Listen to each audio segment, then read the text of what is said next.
In this presentation, we're going to look at short columns. So these will be reinforced concrete members with both axial load and bending moment. So a combination of axial force and flexure.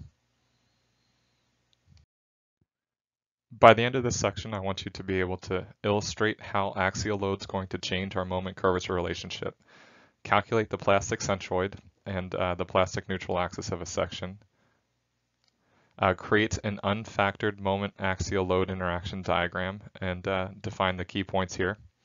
Describe how confinement affects the moment curvature relationship and moment-axial load relationships of a column and include the effect of tie spacing in the discussion.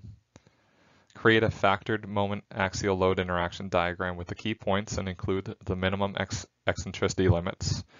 And calculate the factored capacity of a section with biaxial bending using the Bresler reciprocal method. Axial load will change the behavior of reinforced concrete members in flexure. We can see some of the effects of axial load on the behavior by looking at the moment curvature plot, so moment versus curvature, for the same section with two different axial load levels. One with no axial load, so n equal to 0, and one with an axial load of about equal to 40% of its pure compression capacity, so 0.4 n naught in compression. These plots were developed using a spreadsheet software called Reconnaissance Beam that I provide to you if you're enrolled in my graduate class. You can also develop these plots by starting from equilibrium with p not equal to 0 kips. For similar points that we found for our moment curvature diagram from Module 7. So just using basic principles, we can also develop these moment curvature plots. What we can see is that adding an axial load is generally going to increase our strength of our unconfined section, and it's also going to decrease our ductility. The reason that our strength increases is because normally our flexure failures controlled by the yielding stress of our steel and tension. So when we're adding a compression load, we're kind of overcoming or offsetting some of these tensile stresses, which will give us an increased capacity. This will decrease our ductility though, because it'll often lead to a compression failure in our concrete happening earlier, which is a less ductile failure. We're typically going to look at the combination of our moment and axial load using a moment-axial load interaction diagram, which is shown here. So normally our axial load is plotted on the y and our moment's plotted on the x. Here we have compression above the axis here and tension below. So you can see that each point on this curve represents a combination of moment and axial load applied to the column that would cause failure. So these points on the curve would cause failure on this column. Load combinations that are outside the curve cannot be held by the column. So these load combinations would cause failure of the column. Load combinations falling inside the curve will not cause failure of the column. So these load combinations can safely be held by the column whose capacity is represented by this curve, the moment-axial interaction curve. We can develop these moment-axial interaction diagrams using the same tools that we used in flexure. So we can find any combination of moment and axial load just by using our equilibrium equations and our compatibility relationships and our constitutive laws. So we'll sum, in general, our internal forces and moments equal to our external applied forces and moments. So where before, in our pure flexure members, we had the summation of our forces equal to 0 because we had no applied load. Now we'll have an applied axial load. So we sum our compression forces and our tension force and set it equal to our applied axial force. Just like in our flexure members, we can also find our moment. by taking all of our force components times a lever arm.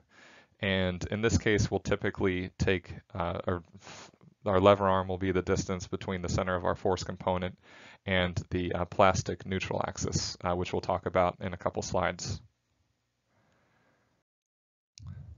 Also note that the applied moment is related to the applied load applied at some eccentricity.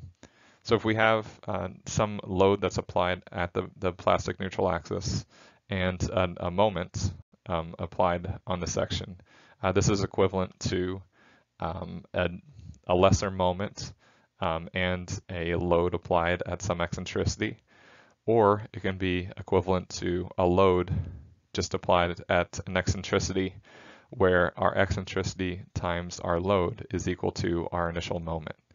So these three load cases are equivalent, or the column would respond the same to all of them. The plastic centroid, or a plastic neutral axis, is the axis or point where when we apply an axial load at that point or along that axis, it's going to develop no moment. So when we apply the load at our plastic centroid of our section, it's going to cause no moment in the section. So we can find the plastic centroid considering the full strength of our materials. We first find all of our different force components where we assume that all of our steel has yielded. And we're going to assume that with our concrete compression force, we're going to use 0.85 times F prime C rather than just F prime C. And this 0.85 takes into account the difference between cylinder strength and in situ performance, or the behavior of our column in an actual column, or concrete in our actual column. And it also keeps us consistent with our stress block approximations that we'll use for all of our other column points. So you can see we have our three different components because we have 2 layers of steel in our concrete section. We can take our steel out of our concrete component if we want as well. So then we can sum these and find the total force, or the total axial load capacity. And our plastic centroid, or plastic neutral axis, is just the force times the distance.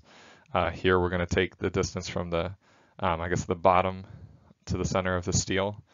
For our first layer of steel, our concrete component, which the centroid is at the center of our rectangle, and the second layer of steel. So force times distance, sum them, divided by our total force, our total axial load capacity of our section. And that gives us our plastic centroid. Note that if our cross-section shape is symmetric or symmetrical, and our steel is symmetrical, then the plastic centroid is just going to be at the mid-height of our section. The final concept that we'll want to make in this introduction is related to ductility. The first thing that we'll reference here is a moment-axial load interaction diagram. And note that any straight line that comes out of the origin is related to some load being applied at an eccentricity. So if we apply a load P at an eccentricity of E naught here, we'll kind of progress up on this line coming out of our origin. So the slope of this line is E naught. Then at some point, we would reach a curve here that would represent when our steel would yield. So there's some combination of, or all the points that lie along this line are a combination of moment and axial load that would cause yield of the steel in our column. Then the next point, or this solid diagram here, would represent the failure of our column. So a combination of moment and axial loads that would cause failure of the column. So we can find our ductility using either a constant axial load or a constant eccentricity. So with a constant axial load, we're looking at what's the yield curvature and ultimate curvature when we stay at a constant axial load, so moving horizontal here, or we can look at the yield curvature and ultimate curvature of a constant eccentricity, so moving out on this eccentricity line here from our yield to our ultimate point. We can use either, but we just need to note which one we're using. We'll look at more of our moment-axial load interaction diagram using an example here. So in this example, we're going to create a moment-axial load interaction diagram for the following section. The section has a height of 20 inches, a width of 12 inches, and we have 3 number 9 bars on the bottom and the top face, with a distance from the outer face to the centroid of our steel being 2.5 inches. We have a 4 KSI concrete and grade 60 reinforcement, so our yield strength is 60 KSI. We're going to find the following points. We'll find the 0 moment pure compression point, the 0 tension point.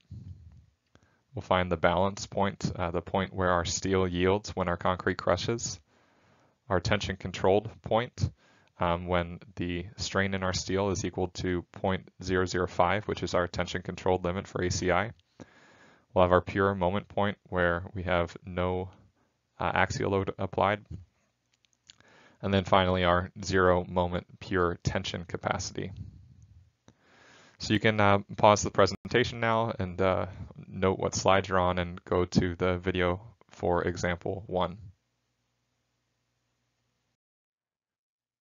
We can simplify our moment-axial load interaction diagram by only calculating several key points. And some of the key points that you should calculate are the 0 moment pure compression point, the balance point, the tension controlled point, and the 0 moment tension point. Another point that is important, but not as important as the other 4 here, is our pure moment point. And the reason that the tension controlled and balance points are both important is because in ACI, this is when we're transitioning from one phi factor for compression controlled and another phi factor for tension controlled. So this helps us when we're going for our factored moment axial load interaction diagram. Note that if you're going to simplify your interaction diagram and just calculate a couple key points, you want to connect all these points in the diagram with a straight line. This will be a conservative assumption, as the actual curve will be outside, but you just don't.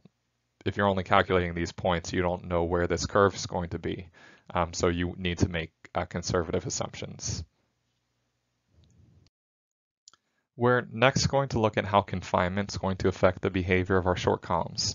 We're going to use this section from before, which had the 20-inch height, 12-inch width, and 3 number 9 bars on the top and the bottom. Now we need to know some information on our transverse steel though. So we're going to say that we have number 4 transverse ties, and we're going to look at a few different spacings. So these spacings are going to change the way that our concrete's confined. You can see they're all pretty close, so we'll have confinement effects for all of our columns here. And we can calculate our rho sub s, or the reinforcement ratio for our stirrups, just by taking the total volume of our confinement reinforcement for one transverse tie, and dividing it by the total volume of concrete that's being confined. First, we're going to look at the moment curvature diagram with different axial loads and the same spacing. So here we have moment and curvature for our section with different axial loads related to N naught, which is the pure compression capacity of our column.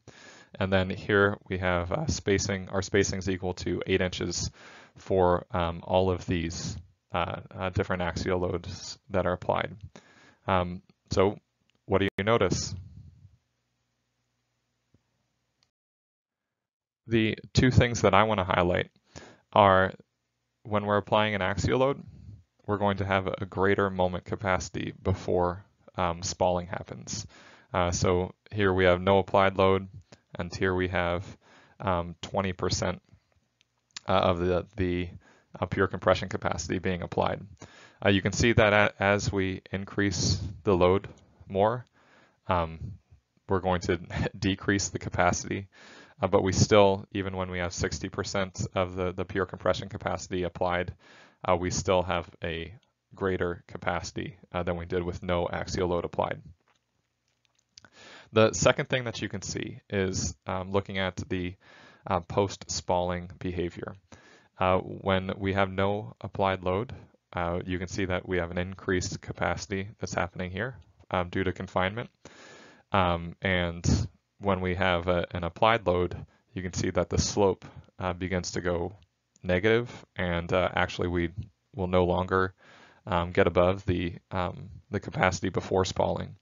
And the more axial load that we have, the more rapid our decrease in our capacity after spalling. So when we're at 60% of the pure capacity load, you can see that our strength is dropping off pretty quick. So we have a pretty large drop after we spall, and then even more of a drop as we increase in curvature.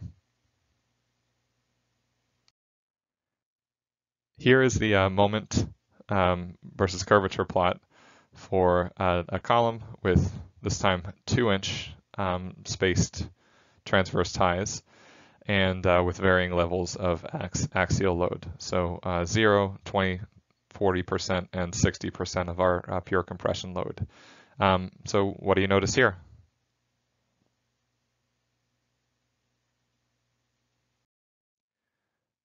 The two things that I want to highlight is the first, our spacing is not going to have any effect on our behavior before spalling. So before we spall, we have our unconfined full section. And after we spall, that's when we start spall off our cover. That's when we start having our confined core, and our confining reinforcement will start having an impact. The second point is that the closer spacing is going to give us more ductility post-spalling. So you remember with our 8-inch spacing, our strength dropped off pretty quick. So with our 2-inch spacing, you can see our strength will kind of maintain on our confined strength will maintain with increasing curvature. So you can see that with our 20, 40, and 60%. We'll still have a drop in strength from our capacity before spalling and our confined strength after spalling, but we can maintain that strength for increasing curvature. Now we're going to look at the moment curvature diagram of our section with several different spacings and the same axial load. So here's our moment curvature diagram, and this is for an axial load of equal to 0, so pure flexure. You can see that our spacing between 2, 4, and 8 inches isn't going to have much effect on the behavior of our confined section after spalling. And the spacing has no effect on our unconfined section. Note that in this case, an 8-inch spacing is still sufficient to confine our concrete here. If we decreased spacing even more, we would start to see effects on our moment curvature diagram. Here is the moment curvature diagram for a column with 60% of its pure compression capacity and 3 different spaced ties, so 2, 4, and 8 inches. You can see here that our decreased tie spacing is going to give us more ductility or allow us to maintain capacity with increasing curvatures. So here, unlike the column with no axial load, our tie spacing is going to impact our behavior. And the 2-inch spacing will allow us to maintain capacity with increasing curvature. We can next look at how confinement affects our moment-axial diagrams. And here we're going to remember that confinement's not going to affect our original section. It's only going to affect our confined core. So here we have a axial load moment interaction diagram, MN diagram. And you can see our original section diagram shown here, where we have an EC. The maximum strain in our concrete that our section can reach is 0.003. And in our confined section, we're increasing that to 0.01. So you can see that with our original section, we're going to have a greater capacity in compression than we do in our confined section. And that's just because in our original section, we have more concrete that's going to resist our compression loads. You can see that our spacing, though, a smaller spacing is going to allow us to get a higher maximum concrete or confined concrete strength. So we'll have a larger capacity in the compression section when we have a spacing of 2 inches. You can see that when we lose our core, it's going to shift our neutral axis, which is going to shift how we calculate our moments. So that's why the diagram kind of shifts here in pure compression. And you can get in a confined section a case where you can have your maximum moment with actually a negative load in some cases. So with this column, that's what we're getting. And you can see that the spacing doesn't affect the tensile strength because the tensile strength is controlled by the tension, by the yield strength of our steel and the area of our tension steel. So that's not affected here. But there is a shift here between our original section and our confined section, again, because we're shifting the location of the centroid of our neutral axis when we lose our concrete cover. So now we're going to revisit ductility quickly, because each of the above columns is going to have an associated ductility. And we can remember how we found our different ductilities. So our curvature ductility here is just our maximum curvature divided by our yield curvature. Since our actual moment curvature diagrams aren't going to be as clean as this, we can make a couple different assumptions, which we'll look at. The first is called yield ductility, and we'll look at that, and then another called equivalent ductility. And the last thing is there isn't like a set value, but in general, it's recommended that we have a curvature ductility of at least 4 to have good column behavior. Although some have recommended greater than 15 for some seismic cases and things like that. So the first option for finding our ductility is just by using the actual yield and actual maximum curvatures from our moment curvature plot. So here we have some moment curvature plots for 3 different columns. And to find our yield or our curvature ductility using the yield ductility method, we would just take our maximum curvature from each of these and divide it by our yield curvature. We can see that using this option, we would overestimate the curvature or the curvature ductility in the first case here, and we would more accurately estimate the curvature ductility in these last 2 cases. And this is all dependent on how close your moment curvature plot is to the elastic plastic moment curvature plot that yield ductility represents well. So on the left, this isn't that close to elastic plastic, so it overestimates the curvature ductility. And here, it's somewhat close to our elastic plastic case. So, these well represent the actual curvature or curvature ductility. The next option is what's called the equivalent ductility method. And with the equivalent ductility method, we come up with a hypothetical yield curve based on the area under the curve. So essentially, we're trying to come up with an elastic plastic hypothetical curve where the area under the curve is equal to the area under the actual moment curvature curve.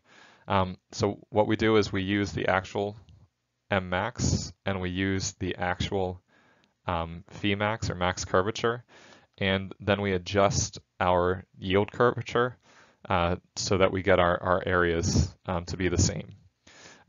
So then when we find our curvature ductility, we would just take our max curvature, our max actual curvature, and divide it by our equivalent yield curvature. That gives us the same area under our moment curvature plot. We'll see that the equivalent ductility method is going to do a good job of estimating the curvature ductility for any moment curvature behavior. So it can be used in cases where the moment curvature plot doesn't look like an elastic plastic case. So one main observation to highlight is that we want to try to design our columns so that the balance point axial load exceeds the design load. So we want our load combination here where our NU1 in this case is below our balance point. And what this does is it makes sure that if there's any kind of accidental overload, so any accidental load that causes an increase in our axial load past what we designed for, moving up here is going to increase our moment capacity. So it'll just ensure that this point never crosses over our failure envelope. Designing below our balance point also ensures that we have some kind of ductility still in our column. So you remember that as we increase our axial load, we decrease our ductility. And we also decrease the capacity of our column.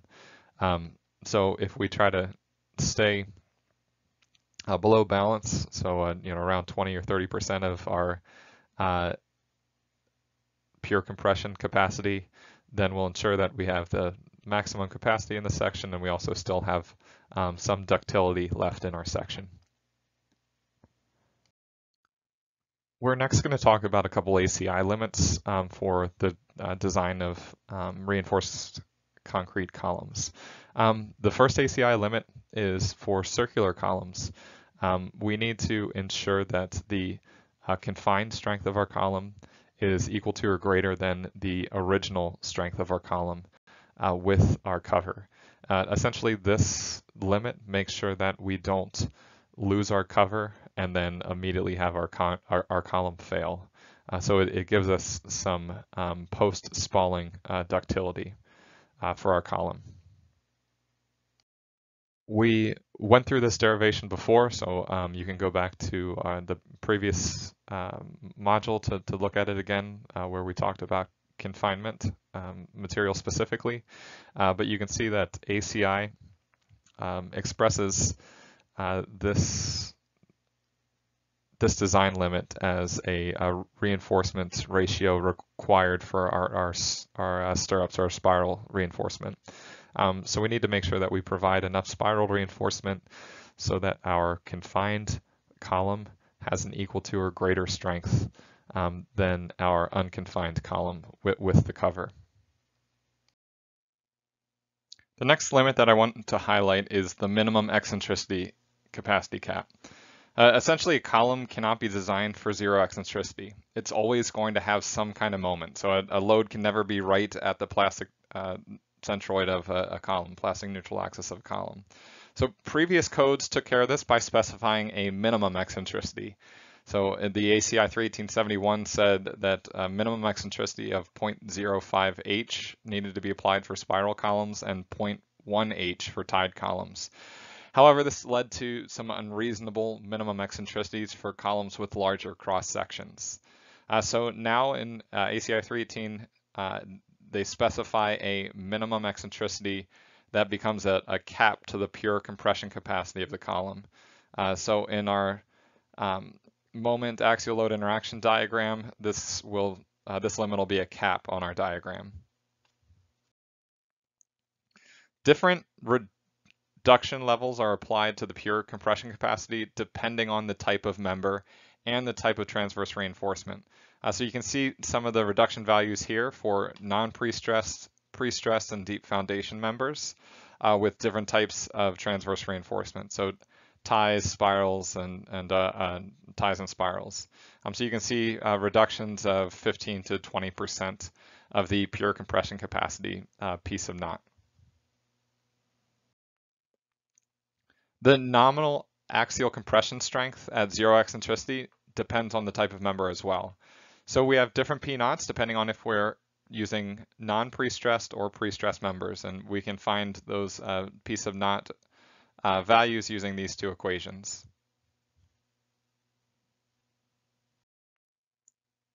The other point to highlight is the strength reduction factors for columns. So for flexural members, we generally have tension controlled behavior, meaning that we'll have a strength reduction factor of 0.9. Columns, however, we often have axial compression that leads to transition or even compression controlled behavior. So for these, we can find our strength reduction factors using this table. So essentially, we'll find the tensile strain in the outermost layer of our steel, and we can calculate our strength reduction factor from the values in this table. The yield strain that we want to use in the table on the previous slide, we can find using this table. For grade 60 reinforcement and pre-stress reinforcement, we're going to use a yield strain of 0.002. This makes these values and the values found on the previous slide consistent with previous versions of ACI 318, so ACI 318-14 and before.